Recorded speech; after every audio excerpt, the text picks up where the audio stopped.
masyarakat ini, masyarakat sengaja diajak untuk ikut serta dalam merumuskan program kegiatan ini, di mana masyarakat diajak langsung untuk bekerja sama dalam contohnya adalah transplantasi terumbu karang. Terima kasih. Ya. Baik, terima kasih untuk dari Unismo ya. Selanjutnya kita masuk di sesi kedua, lakukan pendalaman. Untuk kesempatan ini saya persilakan Dr. Eri, silakan Ibu. Assalamualaikum warahmatullahi wabarakatuh. Setelah menyimak apa yang telah adik-adik sampaikan, saya ingin bertanya lebih lanjut apa kepentingan atau manfaat dan apakah itu keoriginalan dari tulisan ini memang original atau tidak. Yang pertama, saya melihat bahwa metode penulisan ini studi kepustakaan itu tidak digunakan observasi. Informasi yang adik-adik peroleh apakah hanya melalui literatur ataukah melalui observasi? Itu dulu yang pertama. Kemudian saya melihat bahwa luaran yang diharapkan ini berkoneksi dengan manfaat yang akan diperoleh setelah melakukan penelitian ini. Dikatakan bahwa di situ ada kebijakan pemerintah yang terkait dengan konservasi terumbu karang, sehingga kalau ada kebijakan pemerintah, dia dapat meningkatkan perekonomian, melindungi terumbu karang ini, otomatis dapat meningkatkan perekonomian masyarakat setempat. Apa argumentasi logisnya? Dan yang kedua, kira-kira bagaimana bentuk kebijakan yang adik-adik inginkan dan bagaimana regulasinya untuk diimplementasi dan juga dioperasionalisasi di dalam masyarakat sehingga terumbu karang ini bisa terjaga. Terus pertanyaannya, yang pertama mengenai originalitas karya ini. Jadi begini, lihat dari kajian pustaka. Akan tetapi mengapa saya mengangkat daerah pesisir Pastalu? Karena itu adalah daerah di mana saya tinggal, yaitu di Kepulauan Selayar. Nah, di sini mengapa saya mengangkat itu? Karena saya melihat realitasnya bahwa di pesisir Pulau Pasitalu itu telah mengalami kerusakan terumbu karang, karena di mana di pesisir Pulau Pasitalu itu masyarakat nelayannya dulunya menggunakan alat pancing, tapi mereka beralih ke menggunakan bahan peledak. Sedangkan jadi ketika developers ini telah diterapkan di pesisir Pulau Pasitalu, maka akan dibuat melakukan penangkapan ikan dengan pembawaan atau peledak, maka akan diberikan sanksi, dan kebijakan itu akan diterapkan. Itu yang pertama. Yang kedua, kemana itu siapa yang kita lihat dari sana mendekati kita, atau ada teknologi yang bisa merubah arah kecepatan bentuk tinggi. Sini juga tidak dijelaskan secara bahwa nanti memang layak digunakan walaupun biayanya akan digunakan.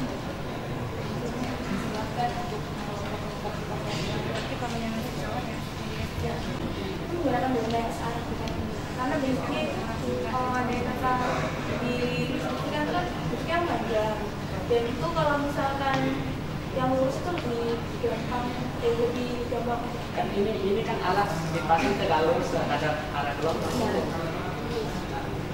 Sekarang yang mana yang apa efek dari itu tadi benda yang diletakkan atau ada unsur-unsur lain? Itu yang tidak jelas di situ.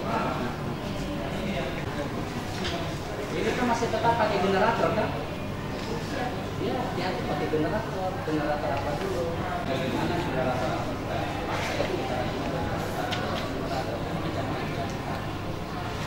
Bisa diklasifikasikan berdasarkan pemeliharaan dan tulisan ini tidak menjelaskan. Proses maupun output secara rincinya kami memang kurang mengetahui. Yang hanya kami ketahui hanya ini menggunakan teknologi menggunakan gelombang laut. Barangkali gimana? Di situ masih ada tambahan. TNC ya, TNC. Kalau di kan ada pakai pintu yang udara ditarik-tarik yang kan. Jadi mungkin ada itu bisa ditentukan Pak mana juga mengganggu ya. Jadi ada yang daya berapa sudah dia terus sehingga banyak sekali. Jadi apa?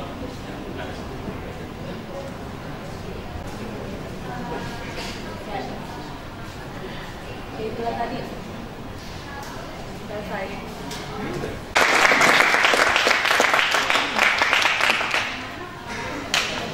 Kelompok selanjutnya.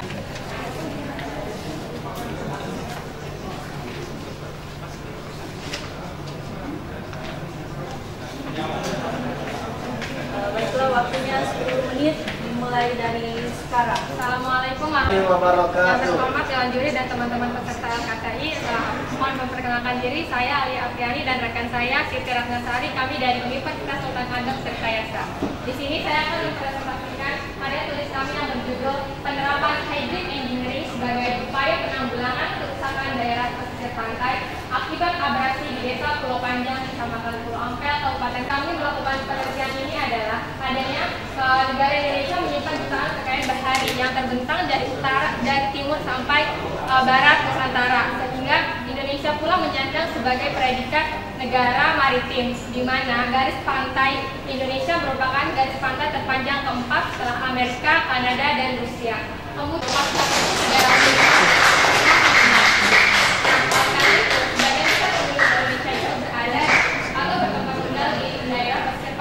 apabila kita berbicara mengenai daerah pesisir pantai, maka 161 km garis pantai Indonesia itu mengalami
Sistem penangkaran budidaya rumput laut berbasis limbah rambut manusia sebagai upaya meningkatkan produktivitas rumput laut di Pulau Panjang.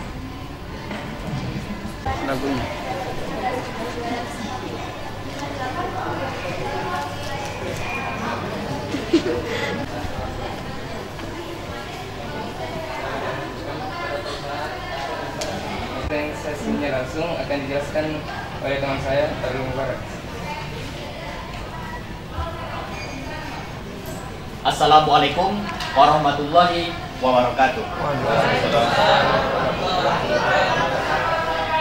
Hadirin yang terhormat, Dewan Juri, pada kesempatan kali ini kami akan membahas mengenai implementasi CSR dalam bidang lingkungan pada perusahaan dan institusi di Indonesia.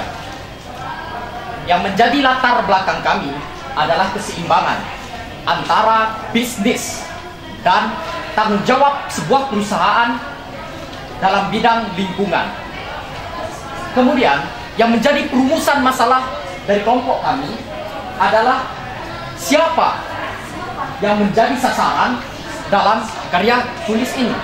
Kemudian, provinsi mana saja yang mana terdapat di dalamnya sebuah perusahaan atau instansi yang telah melakukan kegiatan CSR dalam bidang lingkungan. Dan apa saja kegiatan yang bisa dilakukan oleh perusahaan atau institusi tulis, serta peran serta dari institusi ataupun perusahaan untuk melakukan kegiatan CSR dalam bidang lingkungan.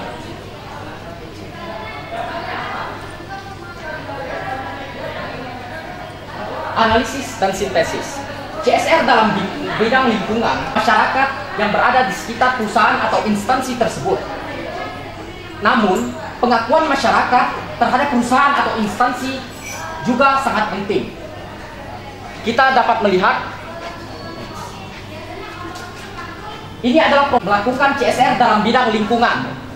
Di Kepulauan Riau ada perusahaan atau instansi PT Epson Batam, kemudian di Sumatera Barat ada PT Tidar Kerinci Agung, Sumatera Selatan, DKI Jakarta, Jawa Barat, Jawa Tengah, Jawa Timur, Kalimantan Selatan, Kalimantan Timur, Sulawesi Selatan, Sulawesi Barat, Bali, dan Banten.